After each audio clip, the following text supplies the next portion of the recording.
Kan mereka ngejek Prabowo itu hanya bisa ngomong di podium aja. Oh ya? Ya tunggu aja panggilan. Lu jangan nantang gue lo.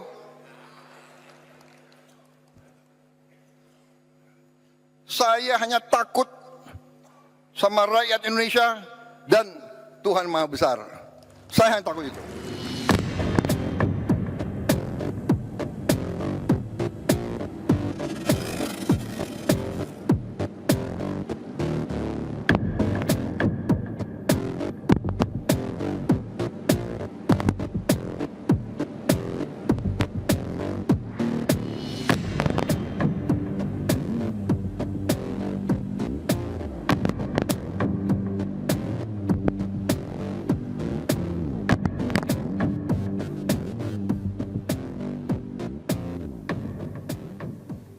Bertekad untuk melawan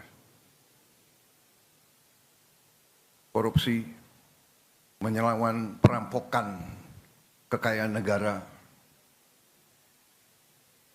oleh siapapun.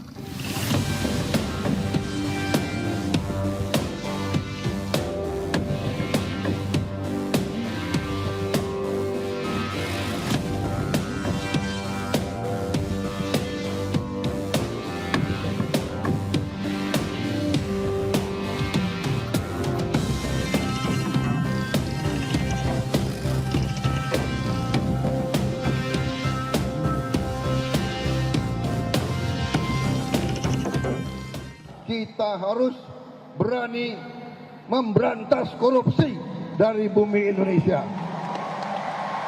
Kalau saya sih sudah berharap satu, harapan saya, hukum mati saya. Karena saya komit terhadap isu ini, terkait hukuman mati. Tapi jika tidak, hukum saya seringan-ringannya. Apapun yang namanya korupsi, basisnya pertama kebohongan. Dasar dari korupsi adalah kebohongan.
Saya katakan, pimpinan-pimpinan BUMN yang dulu harus bertanggung jawab. Jangan enak-enak kau, siap-siap kau dipanggil kejaksaan.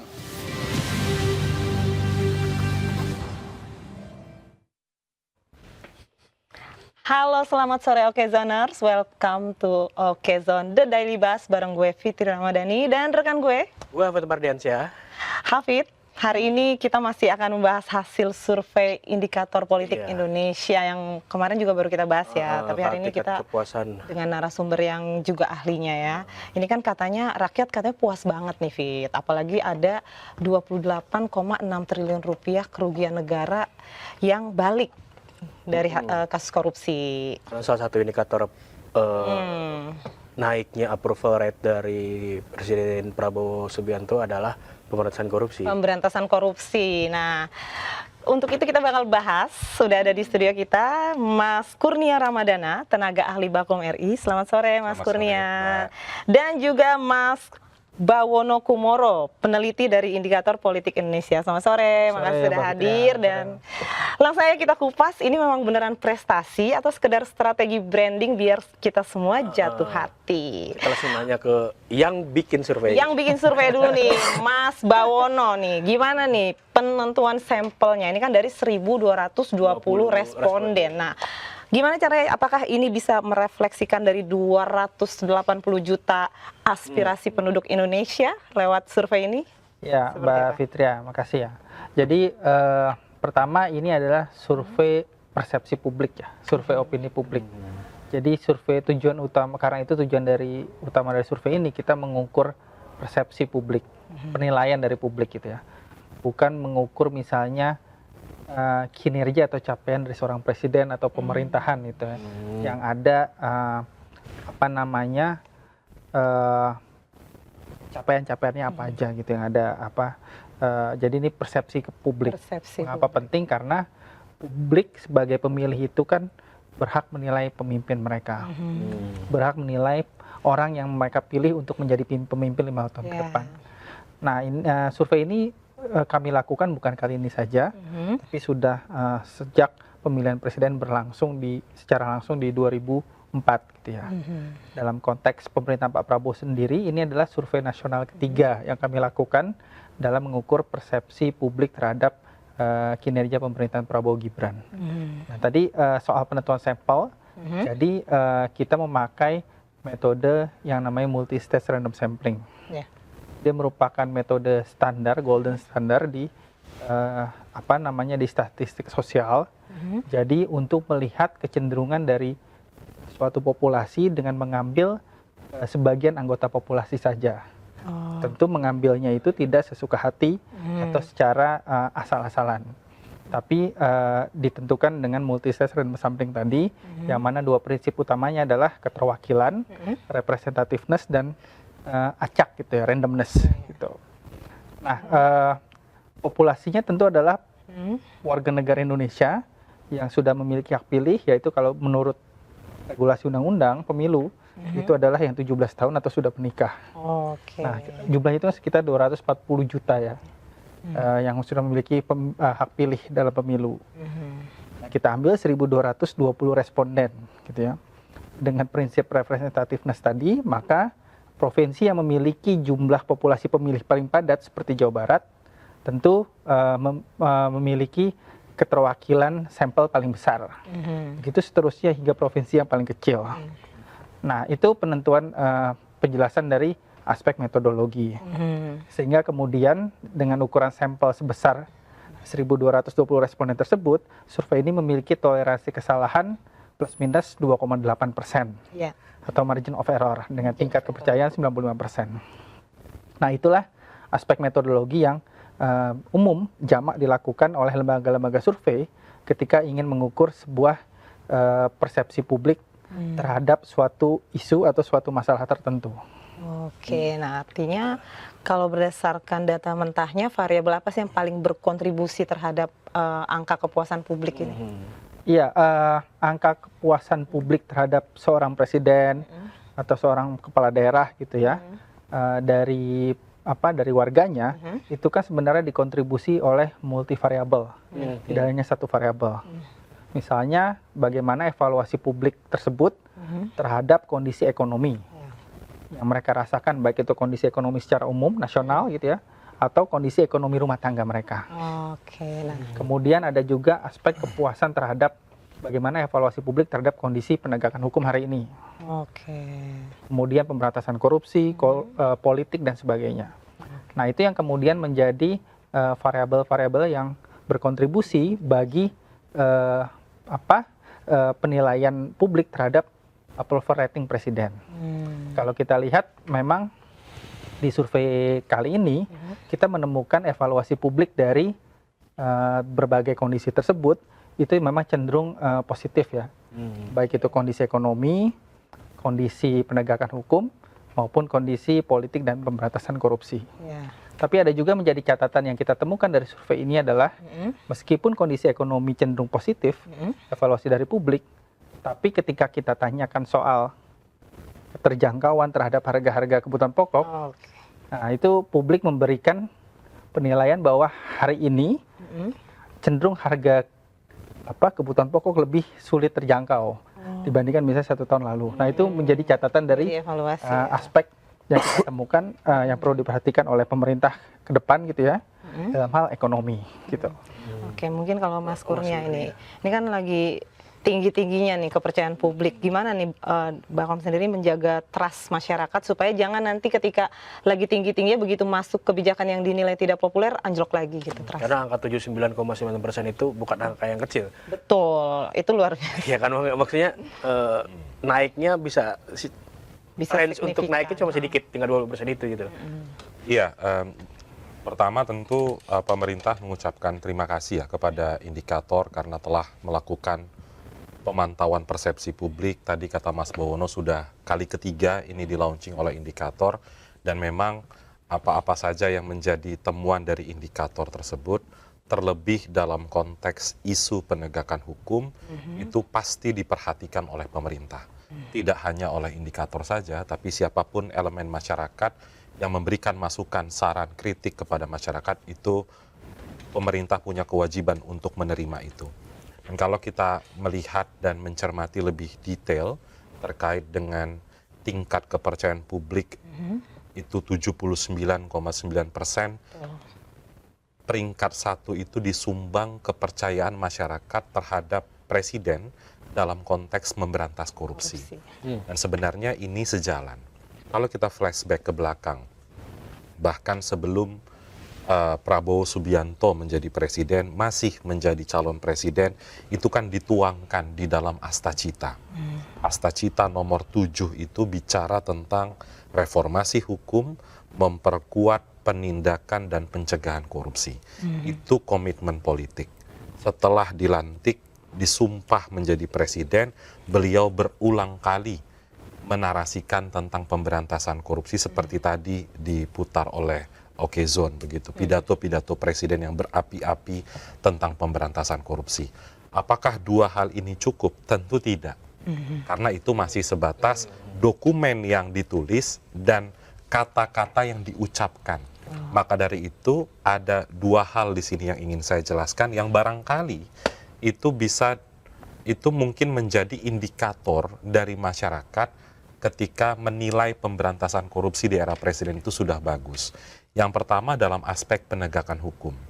Seperti yang ada di judul podcast kita hari ini, capaian aset recovery dari penegak hukum, KPK, Polri, Kejaksaan Agung itu mencapai angka 28,6 triliun rupiah. Lagi-lagi ini bukan potensial ya, tapi faktual yang sudah didapatkan negara dari penindakan kasus korupsi. Dan disumbang terbesar dari Kejaksaan Agung 24,7 triliun, Polri 2,37 triliun, KPK 1,53 triliun. Ketika data ini kami sampaikan, bisa jadi ada yang bertanya, loh ini kan kerja penegak hukum, bukan kerja presiden. Betul. Nah, maka dari itu, yang harus kita lihat adalah presiden itu selain sebagai kepala negara, kepala pemerintahan, dia juga panglima penegakan hukum. Dari mana kata-kata panglima penegakan hukum ini?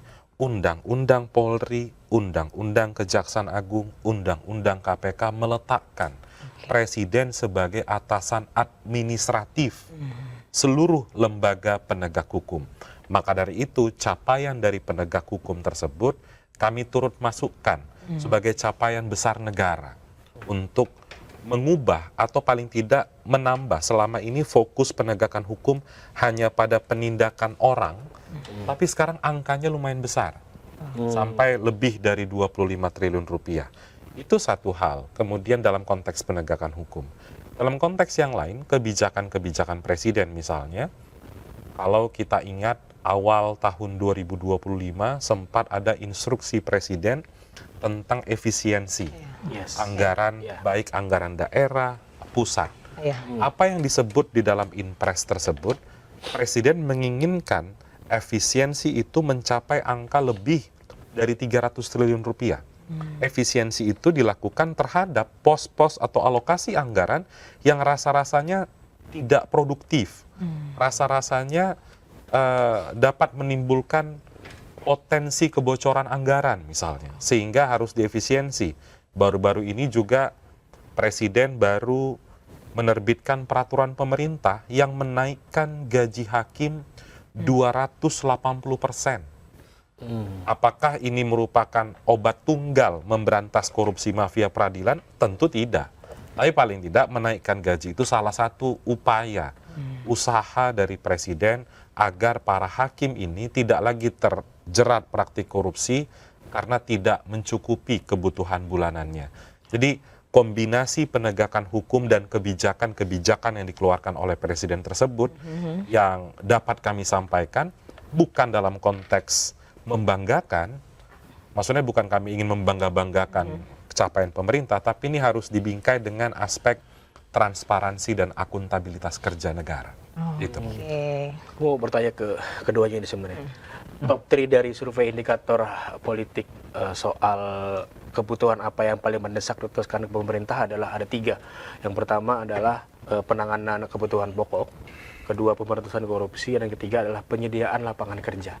3 masalah ini yang paling diminta masyarakat untuk segera ditangani oleh pemerintah.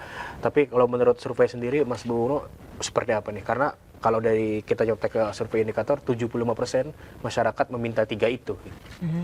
Ya memang umumnya kalau kita melakukan survei nasional ya, baik kemarin maupun di era-era pemerintah terdahulu, era Pak Jokowi, Pak SBY, maupun Bu Mega, itu masalah yang sering kali menjadi top 3 itu adalah soal ekonomi ya.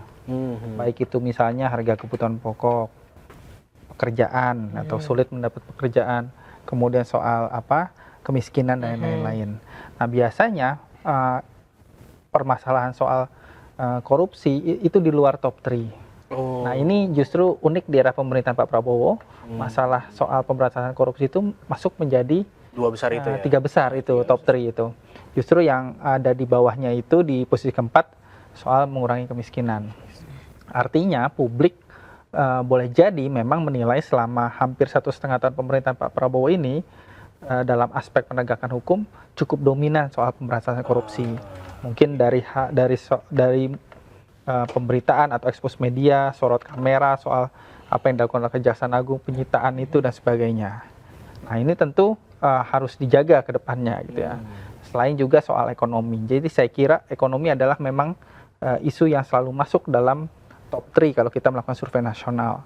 Karena kalau kita lihat juga data longitudinal ya dari survei era-era pemerintahan sebelumnya, Pak SBY sampai Pak Prabowo, seringkali itu approval rating itu berbanding lurus dengan tingkat inflasi sebuah pemerintahan, suatu pemerintahan.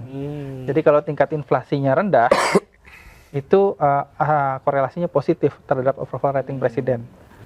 Pernah terjadi suatu masa gitu ya, ketika inflasinya besar gitu ya, tinggi, dan approval rating presiden itu tertekan. Itu ketika masa COVID era Pak Jokowi. Waktu itu approval rating Pak Jokowi anjlok sampai di bawah 50%. Dan inflasinya juga minus cukup tertekan waktu itu, cukup dalam tertekan karena faktor ekonomi dan sebagainya. Jadi memang seringkali faktor ekonomi itu menentukan seberapa baik atau seberapa buruk approval rating dari seorang presiden. Mas Kurnia nih, soal top 3 nih, penanganan masalah yang mendesak masyarakat, apa yang dilakukan pemerintah untuk menangani 3 masalah? Ya, kalau dalam kaitan dengan pemberantasan korupsi dengan ekspektasi masyarakat yang semakin tinggi ke depan, tentu presiden dan selalu bicara bahwa penegakan hukum itu tidak boleh pandang bulu kepada siapapun begitu. Saya ambil contoh, beberapa waktu lalu KPK memproses hukum anggota kabinet Pak Prabowo, Wakil Menteri Tenaga Kerja, Emmanuel Ebenezer. Tapi apa yang dilakukan oleh Presiden? Presiden sama sekali tidak mengintervensi, silahkan lakukan penegakan hukum. Dan saya rasa model seperti itu akan terus dilakukan oleh Presiden, berharap penegakan hukum akan semakin kencang ke depan, dan berharap optimalisasi keuangan negara bisa semakin tinggi. Beberapa waktu lalu, Presiden juga sempat membentuk, kalau rekan-rekan penonton podcast familiar dengan istilah Satgas PKH, penertiban kawasan hutan. Jadi itu dibentuk Januari 2025, sudah 1 tahun Satgas ini berdiri untuk melihat apakah ada pemanfaatan hutan oleh korporasi atau individu yang melanggar hukum. Sederhananya itu. Apa capaian Satgas PKH selama 1 tahun? Itu mencapai 7,3 triliun rupiah denda administratif yang sudah dibayarkan ke negara. Itu juga seingat saya masuk ya Mas Bawono di dalam pemantauan dari indikator. Meskipun ada PR di sana untuk memberitahukan kepada masyarakat tentang kerja-kerja Satgas PKH. Dan juga ke depan Presiden juga sudah berulang kali mengatakan negara butuh undang-undang perampasan aset. Itu Presiden berulang kali mengatakan itu, dan sepanjang pengetahuan saya kurang lebih 2-3 minggu yang lalu DPR sudah memulai membahas itu. Jadi sejalan dengan keinginan Presiden dan harapannya tahun 2026 ini penegakan hukum bisa semakin masif, khususnya untuk optimalisasi keuangan negara. Apalagi yang tadi belum saya sampaikan terkait dengan kasus-kasus besar yang ditangani selama 1 tahun terakhir. Misalnya ada kasus Pertamina, kerugian negaranya 285 triliun.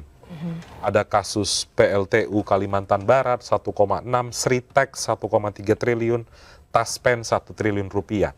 Saya rasa masyarakat karena pasti terpapar dengan pemberitaan, baik membuka gadget, lihat berita, menonton TV, melihat penegakan hukum, barangkali itu juga yang mempengaruhi lahirnya ekspektasi terhadap pemberantasan korupsi yang dicuplik oleh rekan-rekan di indikator. Oke, mungkin aku ke Mas Bawono sekarang. Ini kan ada juga bahwa 80% ini kan yang tingkat kepuasannya meningkat itu dari kalangan Gen Z katanya.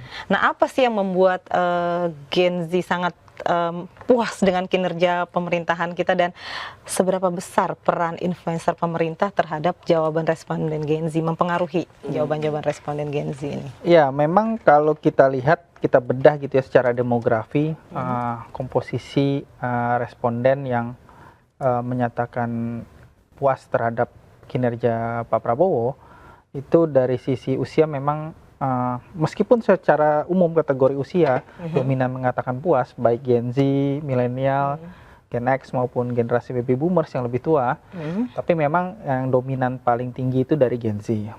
Sebenarnya ini bisa dimaklumi gitu ya, atau tidak mengherankan, karena kalau kita ingat komposisi pendukung Prabowo Gibran ketika Pilpres lalu itu dominan berasal dari mereka, Gen Z. Jadi ini bisa dibaca bahwa hingga usia pemerintahan ini hampir 1,5 tahun, Gen Z masih setia berada memberikan dukungan yang positif, dukungan positif ya secara umum, secara mayoritas kepada Prabowo Gibran. Ke sosok Prabowo Gibran atau kebijakannya nih? Ya kalau di konteks pra-pilpres kemarin atau masa kampanye tentu kan lebih kepada figur ya. Karena menjual figur, juga menjual term gemoy itu dan sebagainya. Karena ketika masa kampanye kan orang belum melihat apa kerja yang dilakukan oleh seorang misalnya Prabowo atau Gibran sebagai calon gitu ya. Tapi tentu ketika sekarang usia pemerintahan sudah hampir 18 bulan, Gen Z tentu atau juga semua pemilih dari kategori usia yang lain juga lebih melihat, lebih secara rasional melihat apa yang sudah dilakukan setelah hampir 18 bulan ini memegang tampuk pemerintahan gitu ya. Nah dari situlah kemudian harus ada kewaspadaan sendiri dari pemerintah, baik Pak Prabowo maupun Mas Gibran sebagai pucuk pimpinan nasional, agar bagaimana merawat basis pemilih mereka ini. Artinya masih ada potensi pada kabur, nih apalagi kalau seandainya ada yang apalagi Gen Z ini kan generasi yang cenderung kritis gitu ya. Betul. Dan mudah terpapar tadi seperti Mas Kurnia sampaikan, terpapar berita. Jadi kalau misalnya ada pemberitaan yang positif terhadap pemerintah atau capaian-capaian positif, tentu Gen Z akan juga memberikan apresiasi yang positif. Tapi kalau misalnya ada hal-hal yang kurang dari pemerintah dalam hal merunning kebijakan, melakukan menggulirkan program yang tidak pas dan sebagainya, tentu Gen Z juga akan memberikan judgement yang negatif gitu ya. Nah itu saya kira yang harus dibaca oleh Pak Prabowo sebagai bentuk kewaspadaan. Bagaimana merawat basis pemilih mereka ini, Pak Prabowo Gibran, misalnya hingga bertahan nanti di akhir pemerintahan. baik dari- lewat figur maupun ini ya kebijakan ya. Kalau dari Mas Kurnia sendiri gimana cara mempertahankan Suara Gen Z tren ini. Gen Z? Karena kan tadi bilang Gen Z itu agak labil karena dia terpapar banyak informasi dan juga mereka kritis. Kritisnya Gimana cara itu ya. menghadapi mereka nih yang Ya, mungkin satu ya yang terus akan konsisten pemerintah lakukan adalah memberitahukan kerja-kerja pemerintah.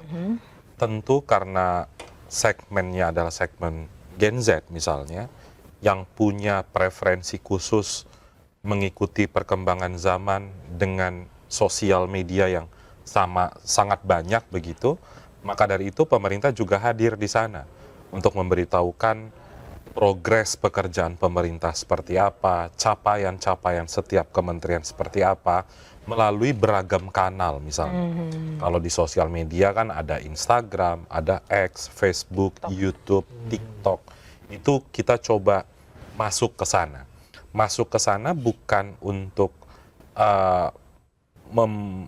memoles kinerja, akan tetapi memang berusaha untuk menyampaikan secara faktual begitu. Misalnya saya ambil contoh dalam konteks progres penegakan hukum yang kemarin. Itu juga kita sampaikan secara terbuka, data-datanya yang mana saja, 28 misalnya tadi 20 sekian triliun itu didapat dari mana, itu kita sampaikan secara utuh kepada masyarakat. Saya rasa apalagi Gen Z itu terkenal dengan sikap kritisnya. Iya. Ketika dia melihat, dia membaca, belum tentu dia langsung percaya. Dia cross check lagi kanan kiri dan lain sebagainya. Maka dari itu penyampaian data itu menjadi hal yang amat sangat penting bagi pemerintah agar bisa diuji juga validitasnya begitu. Itu mungkin, Mbak. Mungkin bisa juga dengan ini ya, hal-hal konkret seperti lapangan kerja. Kan Gen Z lagi butuh banget nih Dan kerjaan. yang paling penting itu sebenarnya komunikasi, Mas. Karena Gen Z itu banyak sekali menilai bahwa komunikasi pemerintah masih kurang baik. Suka ambigu ya. Suka begitu. Kalau dari Bakom pemerintah meresahkan sendiri, gitu ya. Badan Komunikasi Pemerintah sendiri, Nah iya tuh. gimana cara Perannya gimana Ya, tuh Mas? perannya dalam Berkomunikasi sama Gen Z nih biar nggak salah menjembatani paham. komunikasi. Mungkin kan kalau Betul. misalkan pejabat-pejabat kita banyak dari generasi-generasi baby boomer yang mungkin komunikasinya Yang kurang ini, ya, kurang masuk, kurang relate, luwes. kurang relate. Ya, Heeh. kurang Jadi luwes ke disalahartikan. Gen Z, sehingga pada akhirnya disalahartikan. Betul. Dan kadang agak ruwet bahasanya ya. Nah, Bapak ini sebagai jembatan ini kayak gimana nih? Ya, yang pertama, catatan Presiden pada tahun 2025 itu adalah pemerintah harus memperbaiki komunikasinya. Betul. Itu harus diakui sebagai bentuk agar ke depan bisa diperbaiki begitu.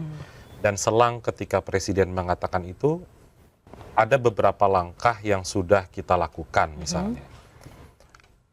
Dalam konteks tadi yang saya sampaikan, di Badan Komunikasi Pemerintah sendiri, itu kita berusaha agar ketika ada satu peristiwa, maka kita harus langsung terhubung dengan stakeholder pemerintah, kementerian dan lain sebagainya untuk meminta data-data realnya. Sehingga ketika data-data itu sudah didapatkan, satu pintu langsung diberitahukan kepada masyarakat. Saya ambil contoh kemarin ketika kita menyampaikan capaian 1 tahun makan bergizi gratis. Kalau rekan-rekan melihat, itu sejumlah kementerian itu juga menginformasikan yang sama. Tentu bagian menginformasikan ini jangan sampai dianggap sebagai pencitraan. Kenapa saya concern di sini ya? Karena ketika itu disampaikan, bukankah itu bentuk transparansi atas uang pajak yang digunakan? Kan sederhananya itu, begitu. Betulnya. Jadi ketika pemerintah memberitahukan capaian, sama sekali tidak ada niat untuk pencitraan, begitu. Tapi itu yang justru harusnya ditekankan ya. harusnya ditwist gitu landasan berpikirnya bahwa ya ini bentuk transparansi apa yang sudah kalian titipkan amanah kepada pemerintahan presiden dan wakil presiden itu kita beritahukan progresnya seperti apa. Kalau mau berikan kritik silahkan, tidak ada yang larang. Misalnya saya tambahkan nih kemarin, awal Januari itu heboh, jagat media sosial membicarakan tentang KUHP dan KUHAP. Oh iya betul. Ada yang mengatakan oh rezimnya Pak Prabowo ini rezim yang anti kritik. Padahal di dalam KUHP itu tidak ada larangan untuk mengkritik. Jadi kalau ada yang mengatakan kritik itu dilarang, itu sepenuhnya keliru. Karena di dalam aturan positifnya nggak dilarang, kecuali menghina begitu, menista dan lain-lain. Dan apa yang disampaikan oleh Presiden selama ini soal bahkan Presiden sering mengatakan pemerintah itu butuh kritik, silahkan kritik pemerintah dan lain-lain. Apa yang diucapkan oleh Presiden itu ternyata sejalan dengan aturan hukumnya. Bahkan belum dulu di KUHP lama tidak ada dua kata. Dua kata itu apa yang saya maksud? Tidak ada kata kritik, tidak ada kata demokrasi. Boleh dicek. Silakan cek KUHP yang lama, ada nggak kata-kata demokrasi. Nah, di KUHP baru itu ada kata-kata demokrasi. Bahkan di situ disebut kritik adalah manifestasi atau konsekuensi dari pilihan demokrasi. Jadi apa yang diucapkan oleh Presiden itu sebenarnya sejalan dengan produk-produk kebijakan yang dikeluarkan oleh Presiden. Tadi nyinggung soal MBG ini. Boleh. Aku mau nanya ke Mas Buwono dulu. Karena yang jadi salah satu faktor paling tinggi di approval rate-nya Prabowo adalah program MBG. Mendapat sambutan yang cukup positif dari masyarakat. Namun di balik itu ada ketidakpercayaan publik bahwa MBG ini akan tidak dikorupsi. Hanya 33% yang percaya bahwa MBG ini akan amanah. Bahasanya seperti itu.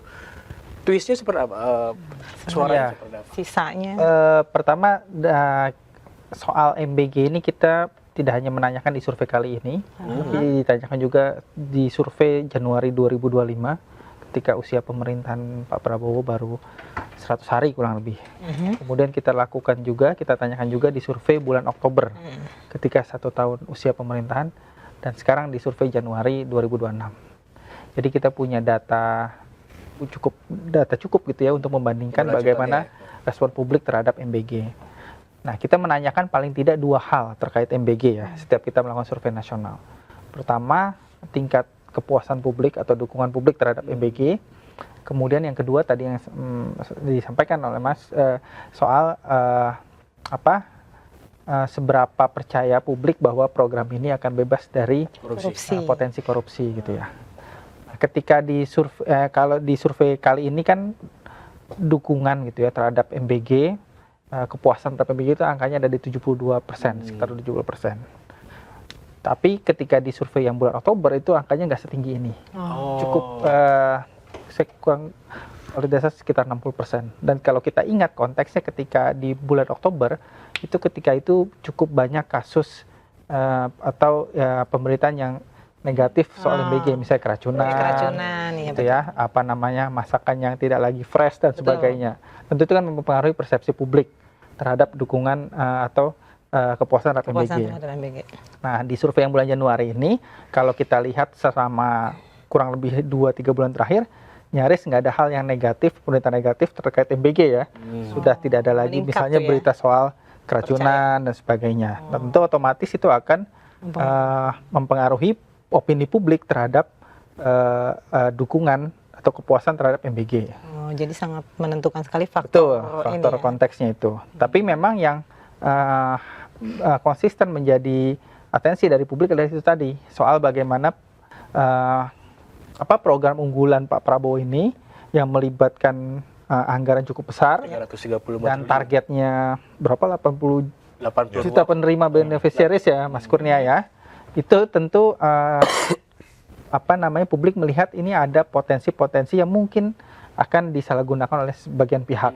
Nah gitu ya, tadi angkanya hanya 33%, sekitar 30% yang menilai, percaya bahwa program MBG ini akan benar-benar bersih dari potensi korupsi. Sisanya kurang percaya dan tidak percaya. Sisanya kurang percaya dan tidak percaya. Nah tentu ini menurut saya peringatan dari publik ini bagus untuk pemerintah. Jangan sampai menurun lagi ya.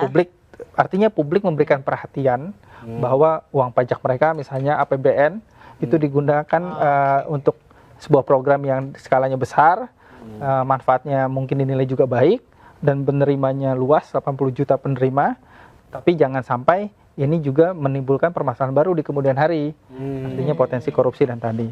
Nah itu yang menjadi catatan dari survei kami soal MBG. Jadi faktor apa tuh sebenarnya yang paling menentukan yang tadinya tingkat kepercayaannya rendah karena adanya berita keracunan, terus bahan-bahan makanan yang tidak segar, kemudian tiba-tiba meningkat kepercayaannya. Faktor apa yang paling Ya menentukan? saya pikir Secepat itu gitu. Saya pikir tinggi rendahnya dukungan atau kepercayaan publik atau kepuasan publik terhadap suatu program pemerintah, termasuk MBG, itu juga ditentukan oleh bagaimana satu program itu berjalan, kedua kualitas dari program itu dan daya jangkau dari program itu. Artinya tersampaikan ke masyarakat. Betul. Nah, program ini kan sudah berjalan Januari ya. Per Januari Mas Kurnia waktu itu ya 2025. Ada penyesuaian, ada percobaan dan sebagainya. Kemudian muncul kasus keracunan di beberapa daerah gitu ya. Tentu itu kan menjadi catatan publik. Nah, ke depan kalau misalnya pemerintah Presiden Prabowo gitu ya menginginkan dukungan publik yang stabil terhadap program ini, tentu harus ada semakin meningkatan kualitas dari MBG itu sendiri. Evaluasi ya penting. Baik mulai dari SPPG-nya, penyalurannya, distribusinya dan target penerimanya. Oke, kalau Mas Kurnia, Mas Kurnia sendiri dapat nih alert nih dari masyarakat, dapat wanti-wanti dari masyarakat untuk soal MBG ya. MBG, dana yang besar khawatir akan dikorupsi. Masyarakat lebih ke khawatir ya. Coba. Mas. Iya, ini ya benar tadi bahwa temuan dari persepsi masyarakat ini pemerintah harus terima dan dijadikan bahan evaluasi. Berarti ke depan saya sepakat tadi bukan hanya aspek, dan ini memang sejalan dengan apa yang akan dilakukan tahun 2026, tidak hanya soal kuantitasnya saja, juga kualitas dari makanannya, misalnya untuk mencegah hal-hal yang tidak diinginkan sebagaimana terjadi di tahun sebelumnya. Dan yang ketiga, dan terpenting untuk menjawab survei indikator ini adalah meningkatkan tata kelola MBG itu sendiri. Kan 3 poin nih. 1, kuantitas, kualitas, dan tata kelola. Itu terkait dengan banyak aspek begitu. Karena selama ini saya rasa publikasi dari pemerintah terkait dengan multiplier efek dari MBG ini saya rasa sudah masyarakat sepertinya sudah sangat memahami itu, bahwa dari MBG ini ada konteks roda perekonomian, penyerapan tenaga kerja dan lain-lain, sehingga ke depan konteks tata kelola MBG ini pemerintah punya kewajiban untuk benar-benar menutup celah dari adanya praktik korupsi.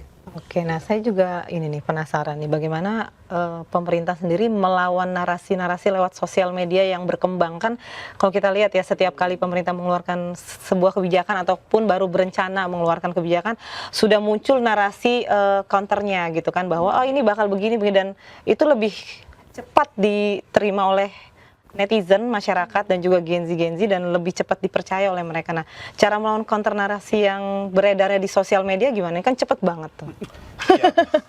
Ya, maka dari itu ada beberapa memang yang misalnya ya, konten itu berisi kritik. Kalau kritik nggak masalah. Ada konten yang berisi itu hoax. Nah, itu. Ini yang fatal begitu. Sehingga pemerintah berusaha semaksimal mungkin untuk bisa menyampaikan pesan itu atau meluruskan pesan itu. Jadi kita tuh ada platform namanya Cek Fakta, sehingga tentu dengan kurasi-kurasi yang sudah kita lakukan untuk menilai itu. Jadi ke depan apalagi dengan tantangan cepatnya arus informasi sekarang. Bagi kami ketika ada satu perdebatan panjang tentang kebijakan negara, nggak masalah. Tapi tolong jangan selipkan hoax di sana. Karena kita belum sebanding dengan angka literasi digital kita. Itu yang harus juga diperhatikan oleh masyarakat atau mungkin yang pembuat hoax ini. Karena bisa menciptakan kegaduhan-kegaduhan yang tidak produktif. Begitu banyak PR pemerintah dikasih sama lembaga indikator ini, namun justru terhambat dengan hoax-hoax yang beredar selama ini. Tapi kadang kalau kita lihat pemerintah kadang agak lambat juga merespon ya. Artinya semua yang beredar di sosmed akhirnya udah menjadi kepercayaan hal yang dinilai sebagai kebenaran gitu. Sementara pemerintah nggak ada klarifikasi ataupun upaya-upaya menetralisir sosmednya gitu kan. Pemerintahnya yang lambat atau mungkin arus informasi yang terlalu cepat sebenarnya. Iya, terkadang itu bukan lambat ya, kan tetapi mungkin Nggak kepantau. memverifikasi datanya. begitu. Oke. Kadang-kadang sudah diberitahukan data aslinya, masih juga dianggap keliru. Kalah sama pihak yang menyebarkan kayaknya. Jadi kan di sana ya, Ya. bukan di sana tantangannya gitu. Tantangannya. Ketika ada satu hoax nih, ramai beredar, diklarifikasi sama pemerintah. Ini loh data yang benar. Iya, Masih juga diragukan. betul. Iya, Itu gimana kayak gitu?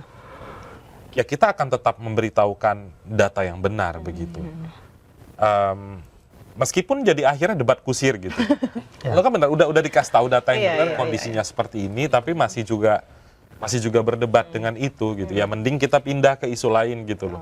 Jadi itu biarin aja berkembang. Ya upaya untuk mengklarifikasi itu tetap dilakukan. Tetap dilakukan. Percaya atau nggak percaya, serahkan Tapi, ke mereka. tapi kadang masyarakat juga ada bahasanya bahwa tapi saya nunggu klarifikasi pemerintah deh. Tapi nggak klarifikasi Ya. akhirnya ya udah deh percaya aja deh.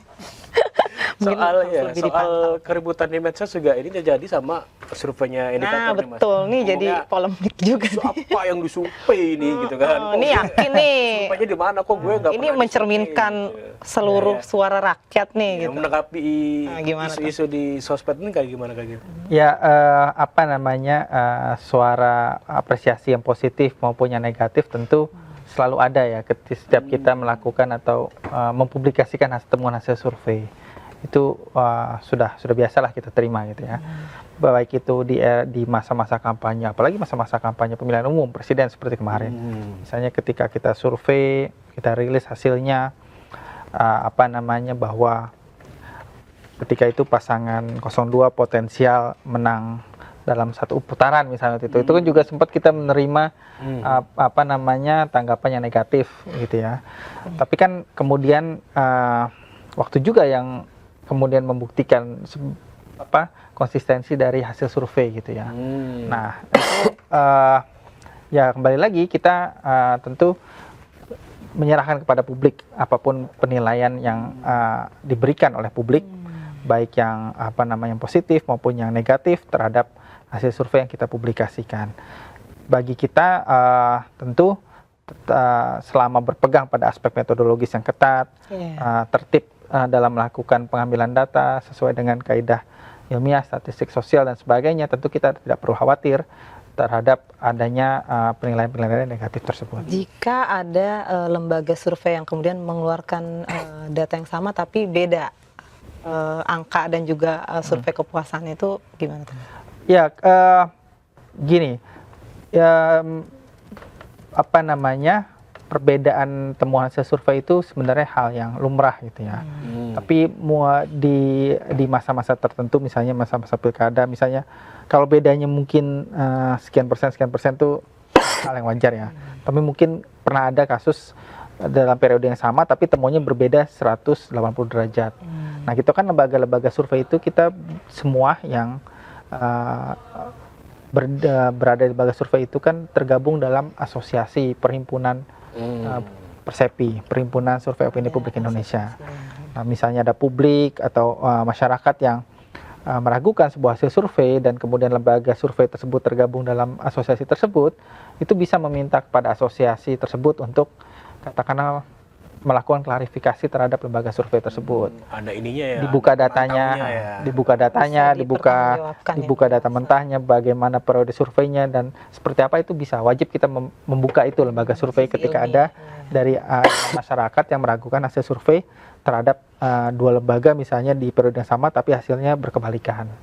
Itu ada apanya, ada mekanismenya dan ada seperti halnya organisasi-organisasi profesi lain seperti dokter kan ada Ikatan Dokter Indonesia, Jurnalis ada Dewan Pers. jurnalis ada Dewan Pers, terus ada ada Pradi di hukum gitu ya dan sebagainya. Gitu. Oke, terus ini aku kembali lagi ke soal survei ini, angka approval rate dari Prabowo itu kan angkanya mencapai 79,9%. Itu angka untuk seorang Presiden Prabowo atau memang untuk pemerintahannya? Karena kalau misalnya kita lihat lembaga DPR dan partai politik jadi lembaga yang paling rendah approval rate-nya gitu. Penilaiannya yang paling buruk di survei indikator sendiri. Jadinya kan bingung nih, ini angka 79,9% itu menggambarkan kepuasan publik terhadap Pak Prabowo-nya atau kepada pemerintahnya. Ya, di survei nasional yang kita lakukan, kita menanyakan memang juga kalau konteksnya presiden itu kita pertanyaannya kan kurang lebih seberapa puas ibu bapak terhadap kinerja presiden titik-titik gitu ya, presiden Prabowo Subianto. Apakah tidak puas sama sekali, kurang puas, cukup puas atau puas sangat puas gitu ya. Nah, itu yang kemudian hasilnya adalah approval rating seorang presiden. Lebih kepada personal. Tentu saja tinggi rendahnya, tadi saya sampaikan di awal, tinggi rendahnya approval rating seorang presiden itu dipengaruhi oleh kerja-kerja dari para pembantunya, kabinet dan sebagainya. Ya. Tadi misalnya saya contohkan ketika masa-masa sulit yang pernah dialami Pak Jokowi misalnya, soal COVID, itu kan ekonomi anjlok gitu ya dan sebagainya. Kemudian kita ingat juga di tahun pertama pemerintah Pak Jokowi mencabut subsidi BBM ketika itu, dan itu berpengaruh terhadap approval rating beliau gitu ya sebagai presiden. Jadi kerja-kerja kabinet pemerintahnya itu kemudian berpengaruh terhadap penilaian publik terhadap kinerja presidennya gitu. Nah, kalau dalam konteks lembaga tadi yang ditanyakan soal misalnya DPR, itu kita menanyakan lebih kepada trust. Jadi pertanyaannya adalah seberapa percaya ibu bapak terhadap lembaga-lembaga negara berikut ini. Apakah sangat percaya, cukup percaya, tidak kurang percaya atau tidak percaya sama sekali. Nah, memang itu konteksnya pada trust. Di situ ada lembaga kepresidenan. Jadi lebih kepada lembaganya, lembaga eksekutifnya kepresidenan. Karena ada juga TNI, ada juga Kejaksaan Agung, Polri, tadi yang disebutkan juga partai politik DPR RI gitu ya. Terus lalu ke Mas Kurnia nih, angka 79,9% juga termasuk boleh dibilang terlalu tinggi untuk awal. Kalau bisa bahasa orang-orang wise man zaman dulu kan, kalau ketika sudah ada di puncak, Tinggal turun. iya, jalan berikutnya adalah menurun. Bahasanya begitu kan. Ini angka-angka yang range-nya cuma 20% nih, sisa yang belum puasnya. Gimana, pasti akan lebih sulit dong naik ke atas. Gimana cara pemerintah buat mempertahankan itu? Ya, karena sebenarnya program-program presiden hari ini adalah program-program yang langsung menyentuh masyarakat grassroots. Misalnya ada program makan bergizi gratis, ada program sekolah rakyat, sekolah Garuda, Koperasi Merah Putih, yang hari ini tadi saya baru menghadiri kegiatan peringatan 1 tahun cek kesehatan gratis. Cek kesehatan gratis itu bahkan angkanya sudah puluhan juta orang juga yang sudah menerima sebagai penerima manfaat. Maka dari itu program-program tersebut pasti akan kami tingkatkan kuantitasnya, kualitasnya, tata kelolanya, agar kemudian tingkat penerimaan masyarakat terhadap pemerintah, khususnya kepada presiden, itu mudah-mudahan bisa semakin tinggi, agar masyarakat itu bisa menerima segala macam program-program keberpihakan dari pemerintah yang digagas oleh Presiden Prabowo Subianto. Jadi sebenarnya konsistensi dan peningkatan serta evaluasi yang akan kami lakukan untuk mempertahankan angka-angka yang disampaikan oleh Mas Bawono tadi. Tapi boleh nggak Mas kalau misalkan saya menerjemahkan survei indikator politik itu sebagai sesuatu kepercayaan masyarakat yang memberikan dananya dari pajak ke masyarakat, memberikan kesempatan kepada Prabowo. Nih, gua kasih pajak gua kasih kesempatan dulu deh buat kerja. Kalau misalkan lu nggak bener, lu nggak percaya, kasih kayak jaminan. Iya, early warning buat presiden. Itu kayak gimana?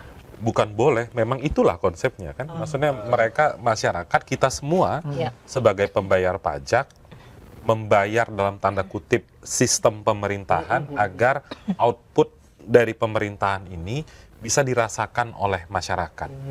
Dan memang konsepnya seperti itu, sehingga ke depan karena ada banyak harapan, ada banyak dana yang diberikan kepada pemerintah untuk bekerja, di sanalah Presiden berusaha untuk menjaga harapan tersebut dengan memerintahkan jajaran kabinet agar bisa segera mengeksekusi program-program yang langsung berdampak kepada masyarakat. Oke, mungkin kita langsung lanjut ke closing statement ya. Wow, cepet banget. Kayaknya lagi enak banget ya, banyak banget ya. Ada yang mau gue tanya juga, tapi nanti kali ya karena Iya. udah dulu nih. Mungkin ke depan ada kesempatan lain kita Iya, bareng-bareng kita masih mau membedah ini sebenarnya. Iya, masih banyak sebenarnya yang kita Masih bedah. banyak sebenarnya. Mungkin dari Mas Ya, tapi closing statement dari Bono. Mas Bono Closing dulu deh. statement apa Iya. yang harus dilakukan supaya bisa mempertahankan lah minimal. Ya, saya ingin menyambung apa yang tadi disampaikan oleh Mas Kurnia ya, bahwa program Prabowo ini kan program-program unggulan yang memang ditujukan punya dampak langsung, impact langsung dan cepat gitu ya. Kalau istilah Pak Prabowo apa, program terbaik hasil cepat Iya. kalau nggak salah ya. Seperti sekolah rakyat, cek kesehatan, dan MBG itu kan langsung ke tanpa ada perantara, langsung ke publik langsung gitu ya. Nah, justru karena itulah maka tata kelola dan kualitasnya harus benar-benar top class gitu. Harus benar-benar diperhatikan. Tadi menyambung pertanyaan dari Mas Hafid. Mas Hafid juga Anda soal seberapa lama ini rating presiden itu Iya. akan bertahan. Nah, saya pikir akan ditentukan dari tata kelola dan kualitas program-program tersebut. Karena yang mendampak langsung kan masyarakat. Ketika masyarakat merasakan tata kelolanya semakin baik, semakin bagus, kualitas juga semakin baik, semakin inklusif misalnya, sekolah rakyat, cek kesehatan gratis, sekolah Garuda dan lain-lain semakin inklusif gitu ya. Tentu saya pikir angka 79,9% ini akan bisa bertahan cukup lama. Tapi ketika tata kelolanya nanti kualitasnya malah justru menurun atau memburuk, saya pikir kemerosotan dari approval rating presiden mungkin akan terjadi gitu. Saya pikir itu kuncinya Mas Kurnia ya. Jadi tata kelola dan kualitas dari program-program unggulan tersebut. Kalau dari Mas Kurnia gimana? Iya, angka 79,9% itu bukan angka yang membanggakan. Tapi angka yang harus membuat pemerintah lebih mawas diri. Karena angka itu semakin tinggi, ekspektasi itu benar-benar ada dari masyarakat, dan juga pemerintah harus menjawab itu. Dan hal tersebut membuat presiden, dan sebenarnya sudah konsisten 1 tahun ke belakang, untuk terus-menerus mengeluarkan program-program yang berpihak kepada masyarakat, yang langsung menyasar akar persoalan, dan juga dibarengi dengan evaluasi dari masukan masyarakat, meningkatkan kualitas, dan apalagi tadi ya, saya rasa menjadi pekerjaan rumah bagi pemerintah untuk lebih memperhatikan dan mempublikasikan bagaimana tata kelola program-program pemerintahan Pak Prabowo agar masyarakat bisa mengetahui. Dalam konteks pemberantasan korupsi, tentu Presiden tidak berhenti di sini. Ke depan Presiden tetap mengharapkan aparat penegak hukum dapat benar-benar bekerja, baik menangkap pelakunya dan juga memulihkan kerugian keuangan negara. Angka 26,8 triliun, meskipun secara kuantitas itu besar di tahun 2025, kalau ada lagi kasus yang lebih besar, tentu Presiden berharap angka itu semakin naik, agar kemudian angka puluhan triliun itu bukan masuk ke kas pemerintah, tapi angka itu akan ditransformasikan menjadi kebijakan-kebijakan atau program-program yang berpihak kepada masyarakat.